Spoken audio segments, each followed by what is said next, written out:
হই রই রই, শেখ হাসিনা লেজ গুটে পালালো কই?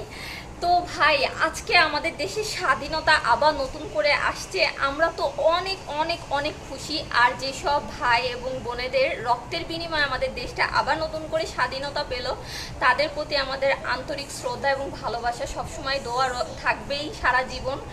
আর যেসব ছাত্র ভাই এবং বোনেরা আর সাধারণ জনতা মিলে আজকে আমাদের দেশকে স্বাধীনতা দিয়েছেন, তাদের সকলকে অসংখ্য অসংখ্য ধন্যবাদ, দোয়া রইল আপনাদের জন্য, ভালোবাসা রইল। আর হচ্ছে যারা এই যে যমুনা টেলিভিশন প্লাস পাশাপাশি যারা সঠিক নিউজ দিয়ে আমাদেরকে, আমাদের সাধারণ জনগণকে সঠিক নিউজটা দিয়েছেন, তাদেরও অনেক অনেক ধন্যবাদ রইল। তো আসলে খুশির কোনো ঠিকানা নাই। এতদিন যে একটা আতঙ্কে ছিলাম আমরা, সেই আতঙ্কটা আজকে মনে হচ্ছে যে কেটে গেল একেবারে পুরাপুরি। তবে আমাদের যে এখন ছাত্র ভাই এবং বোনেরা আছো, তোমরা প্লিজ এখন মাঠটা ছেড়ো না।